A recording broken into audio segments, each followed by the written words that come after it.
Hello my dear students, welcome to the Shubh classes. आज हम start करने जा रहे हैं क्लास 8 की एनसीईआरटी बुक की एक्सरसाइज 15.1। ठीक है, इसमें हमारा देखिए जो फर्स्ट क्वेश्चन है ये कह रहा है the following graph shows the temperature of a patient in a hospital recorded every hour. What was the patient's temperature at 1 PM। ठीक है, 1 PM पे पेशेंट का क्या टेम्परेचर था। तो हम 1 PM कहाँ पे है, ये रहा। तो हम यहाँ से देखेंगे कि कहाँ पे पेशेंट का क्या टेम्परेचर है, ये तो ये यहाँ जब आएंगे वाई एक्सिस पे तो देखेंगे 36 एंड 37 के बीच में, तो दैट मीन्स 36.5। तो क्वेश्चन नंबर 1 का जो ए पार्ट होगा उसका आंसर होगा 36.5 degree centigrade. Okay, second part कह रहा है when was the patient's temperature at 38.5 degree centigrade. 38.5 पे कितने बजे, जब 38.5 डिग्री सेंटीग्रेड था तो उस समय क्या टाइम हो रहा था। तो 38.5 कहाँ होगा, 38 एंड 39 के बीच में। ओके, तो ये होगा 38.5। तो यहां देखें कहाँ पे है डॉट, ये रहा इसका डॉट, ये तो कितने बज रहे हैं उस वक्त 12 नून। तो इसके बी पार्ट का आंसर होगा 12 नून। ओके, यहीं पे बी पार्ट खत्म होता है। Now the C part is the patient's temperature was the same 2 times during the period given. ठीक है, जो भी पीरियड है उस पर जो पेशेंट का टेम्परेचर है वो सेम है। व्हाट वर दीज 2 times, वो दोनों टाइम कौन से हैं। तो देखो यहाँ पे और यहाँ पे हमें पेशेंट का टेम्परेचर सेम दिख रहा है ना। तो ये कौन से टाइम है देख लो जरा सा, ये है 1 PM एंड 2 PM। ओके, तो सी पार्ट का जो आंसर होगा वो हो जाएगा 1 PM and 2 PM। Okay, now D part is what was the temperature at 1:30 PM। ठीक है, 1:30 PM पे पेशेंट का क्या टेम्परेचर है वो देखते हैं। 1 PM पे पेशेंट का क्या टेम्परेचर है। 1 PM पे पेशेंट का टेम्परेचर है, 1 PM का पूछा है ना, 1:30 PM का, सॉरी 1 एंड 2, 1:30 तो 1 एंड 2 के बीच में 1:30 होगा। तो 1:30 PM पे भी टेम्परेचर सेम ही है जो 1 एंड 2 पे, क्योंकि 1 से 2 तक टेम्परेचर सेम चला है। तो 1 एंड 2 के बीच में भी टेम्परेचर हमारा वही होगा जो 1 एंड 2 पे, 1.30 मतलब 1:30 बजे 1:30 पे, 1:30 पे भी टेम्परेचर 36.5 डिग्री सेंटीग्रेड ही होगा। ओके, उसके बाद कह रहा है क्वेश्चन में कि how did you arrive at your answer.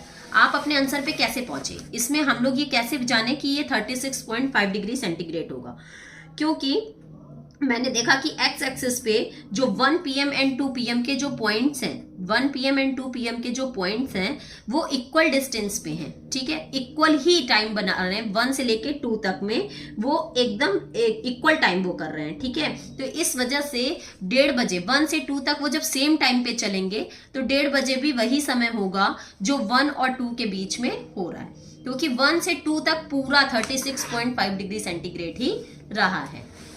Now, E part is during which periods did the patient's temperature showed an upward trend। ठीक है, किस में पेशेंट का जो टेम्परेचर है वो ऊपर जाता हुआ दिखाई दे रहा है। तो देखो ऊपर एक तो यहां से यहां जा रहा है, that means 9 AM to 10 AM। ठीक है, जब 9 से 10 के बीच में एक तो टाइम ऊपर जा रहा है तो हम लिखेंगे 9 AM to 10 AM।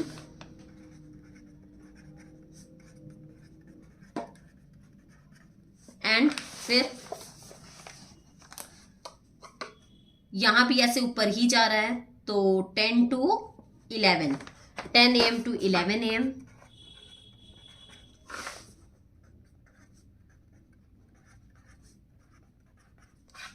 Then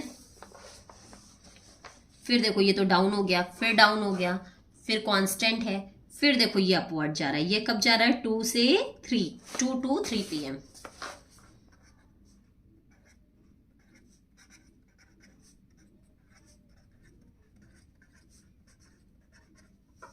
okay, यहीं पे आपका क्वेश्चन नंबर 1 एंड होता है।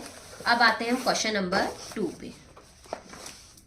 Okay, the following line graph shows the yearly sales figures for the manufacturing company. What were the sales in 2002. ठीक है, 2002 में कितनी सेल्स है, ये देखो 2002 में कितनी सेल्स है, 4 करोड़. यहाँ करोड़ में रुपी वो गिवन है ना सेल, तो यहाँ हो जाएगी 4 करोड़. तो ए पार्ट का आंसर होगा सेकंड के क्वेश्चन नंबर 2 के ए पार्ट का फर्स्ट का आंसर हो रहा है 4 करोड़. ठीक है, second part. What were the sales in 2006. 2006 में कितनी सेल्स है, 2006 ये रहा, इसमें सेल अगर हम देखेंगे तो 8 करोड़. ठीक है, now B part. What were the sales in 2003. 2003 में कितनी सेल्स है, देखो 2003 ये, अब इधर जाते हैं तो ये यहां आ रहा है, तो 6 और 8 के बीच में, दैट इज 7 करोड़.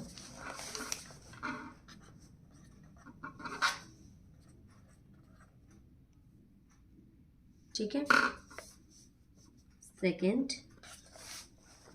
2005 कहाँ है, 2005 ये रहा, 2005 ये. अब इधर आते हैं 2005.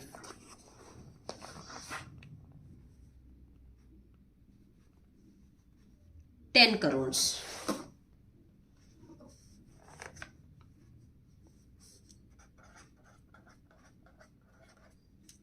ओके, 2005 का पूछा था, 2005 में हो गया 10 करोड़. अब है compute the difference between the sales in 2002 and 2006. 2002 and 2006 के सेल्स के बीच का डिफरेंस फाइंड आउट करना है. तो 2002 में था 4 करोड़ एंड 2006 में था 8 करोड़. तो 4 करोड़ एंड 8 करोड़ के बीच में कितना डिफरेंस आएगा, 4 करोड़ का. ओके, थर्ड पार्ट है सी. 2002 में आपका था 4 करोड़ एंड 2006 में था 8 करोड़. इनके बीच में जब डिफरेंस फाइंड आउट करेंगे तो हो जाएगा 8 करोड़ माइनस 4 करोड़, तो आंसर आ जाएगा 4 करोड़. ठीक है, now the D part is in which year was there the greatest difference between the sales as compared to its previous years.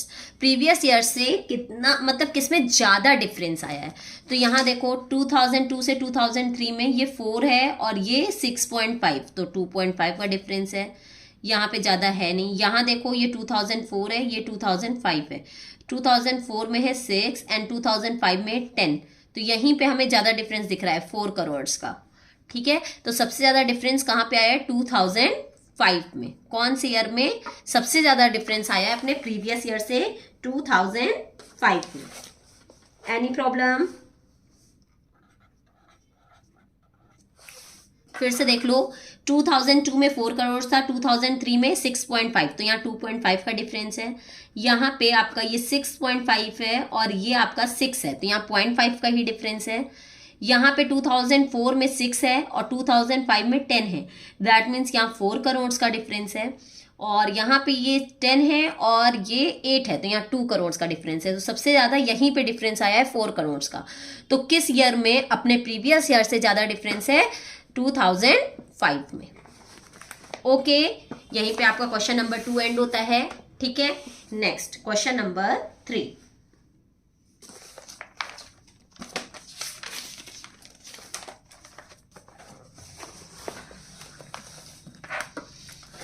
For an experiment in botany, 2 different plants, plant A and plant B, were grown under similar laboratory conditions.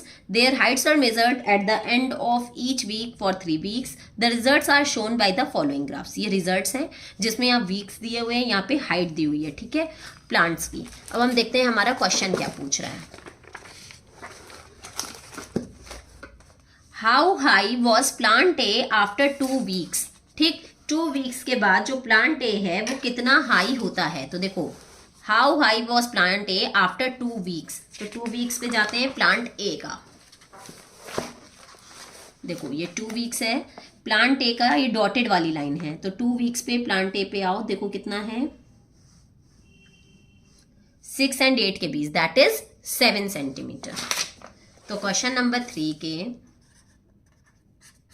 A part का first का answer होगा 7 centimetre. Okay, अब second part पे आते हैं। इसमें भी plant A का ही पूछ रहा है 3 वीक्स पे। तो प्लांट ए का 3 वीक्स पे देखो, प्लांट ए की डॉटेड वाली लाइन है 3 वीक्स पे, इसका देखो 8 एंड 10 के बीच में, दैट मीन्स 9 सेंटीमीटर। ओके, तो सेकेंड पार्ट का आंसर हो जाएगा 9 सेंटीमीटर। थर्ड के ए एंड बी पार्ट, मतलब फर्स्ट एंड सेकेंड पार्ट खत्म हो गए ए का। अब बी पार्ट पे आते हैं। बी में कह रहा है how high was plant B after 2 weeks and 3 weeks. ठीक, अब प्लांट बी का निकालना है। तो बी पार्ट के first part and second part. First में हमें 2 वीक्स का बताना है, सेकेंड में हमें 3 वीक्स का बताना है प्लांट बी का।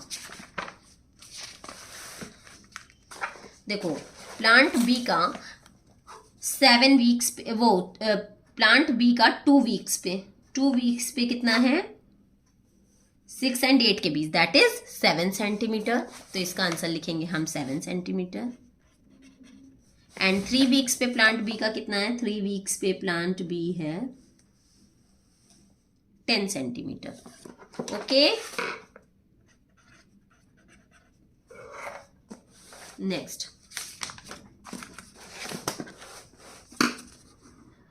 How much did plant A grow during the 3 week में प्लांट ए कितना ग्रो कर गया। अब हमें ये बताना है, ठीक है, कि प्लांट ए 3rd वीक में कितना ग्रो कर गया। तो देखो 3rd वीक में प्लांट ए कितना ग्रो किया। 3rd वीक में जो प्लांट ए है वो कितना था 9, और 2nd वीक में प्लांट ए कितना था 7। तो कितना ग्रो कर गया 9 - 7, दैट इज 2 सेंटीमीटर। कह रहे कितना ग्रो हुआ। जब 2nd वीक में 7 था, 3rd वीक में कितना हो गया 9 हो गया। तो कितना ग्रो कर गया, 7 से 9 पे चला गया, मतलब कि 2 सेंटीमीटर ग्रो कर गया। तो इसका आंसर हो जाएगा 9 - 7, दैट इज 2 सेंटीमीटर। डी पे आते हैं।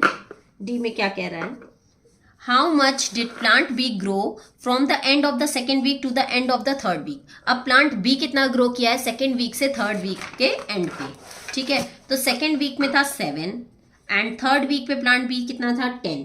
तो कितना ग्रो किया है 7 से 10 पे चला गया, दैट मीन्स कितने सेंटीमीटर ग्रो कर गया 3 centimetre.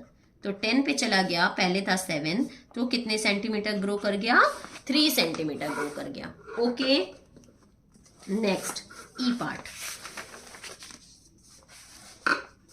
During which week did plant A grow most. किस वीक में प्लांट ए सबसे ज्यादा ग्रो किया है। तो देखो कहाँ सबसे ज्यादा ग्रो किया है, मुझे तो लग रहा है यहीं पे सबसे ज्यादा ग्रो हुआ है। इतना था, फिर इतना हो गया, तो सबसे ज्यादा ग्रो कहाँ कर रहा है 2nd वीक पे। 2nd वीक पे सबसे ज्यादा ग्रो कर रहा है ना, 3rd वीक पे बहुत ज्यादा ग्रो नहीं हुआ है। अगर ऐसे ना जान पाओ तो आप करके देख सकते हो। अगर मतलब आप ग्राफ से नहीं जान पा रहे हो तो आप देख लो इसको कैलकुलेट करके। ये था 2, ये था 7 और ये था 9। तो 2 से 7 पे गया, 2 से 7 पे गया तो 5 का डिफरेंस है, और यहाँ 7 से 9 पे गया तो केवल 2 का ही डिफरेंस है। तो सबसे ज्यादा ग्रो कहाँ कर रहा है 2nd वीक में। ई का आंसर हो जाएगा 2nd वीक। ओके, अब एफ पे आते हैं। During which week did plant B grow least. सबसे कम प्लांट बी कौन से वीक में ग्रो कर रहा है, सबसे कम प्लांट बी कौन से ईयर में ग्रो कर रहा है। तो देखो प्लांट बी की बात करती हूँ। तो प्लांट बी देखो यहाँ स्टार्ट हुआ तो केवल 2 सेंटीमीटर बढ़ा। ठीक, फिर ये कितना बढ़ा, यहाँ 2 और यहाँ पे कितना है 7। तो 2 से 7 यहाँ 5 और यहाँ 7 से 10 यहाँ 3। तो सबसे कम यहाँ बढ़ा है 2, क्योंकि ये 2 है, ये 7 है और ये 3 है। तो सबसे कम, सॉरी हमने प्लांट ए का देख लिया, प्लांट ए का डॉटेड है ना, हमसे प्लांट बी का पूछा है। प्लांट बी का ये वाला है, सबसे कम 1st वीक में बढ़ा है, क्योंकि यहाँ पे 1 है, यहाँ 1 से 7 हुआ और यहाँ 7 से 10 हुआ। तो स्टार्ट जहां से हुआ तो 1st वीक में 1 सेंटीमीटर ही सबसे कम, लीस्ट मतलब सबसे कम 1st वीक में ही ग्रो हुआ है। ठीक है, तो एफ का हो जाएगा 1st वीक। एक बार और देख लो कैसे। क्योंकि प्लांट बी का पूछ रहा है कि सबसे कम किस वीक में ग्रो हुआ है। तो सबसे कम देखो यहाँ पे जब स्टार्ट किया तो फर्स्ट वीक में 1 सेंटीमीटर ग्रो हुआ, फिर सेकेंड वीक में आपका यहाँ 1 से कितना हो गया 7, दैट इज 6 सेंटीमीटर बढ़ा है, और यहाँ पे 7 से 10 हो गया मतलब 3 सेंटीमीटर बढ़ा है। तो सबसे कम यहीं पे बढ़ा है, सबसे कम यहीं पे बढ़ा है, और सबसे कम का ही पूछ रहा है कि सबसे कम कहाँ पे ग्रो किया है, तो फर्स्ट वीक में सबसे कम ग्रो हुआ है। ठीक है, अब आते हैं जी पार्ट पे। Were the two plants of the same height during any week shown here, specify. मतलब सेम हाइट पे दो प्लांट्स कौन से वीक में हैं, तो ये देखते हैं सेम हाइट पे दो प्लांट्स कौन से वीक में हैं, सेकेंड वीक में। यहीं पे प्लांट ए का भी शो कर रहा है, यहीं पे प्लांट बी का भी शो कर रहा है। तो at the end of the second week, केवल सेकेंड वीक भी लिख सकते हैं और at the end of the second week भी लिख सकते हैं, क्योंकि ये एंड की ही बात हो रही है कि एंड में कब, at the end of second week, end तक की ही बात हो रही है कि एंड तक कितना ग्रो हो रहा है। ठीक है, at the end of the second week.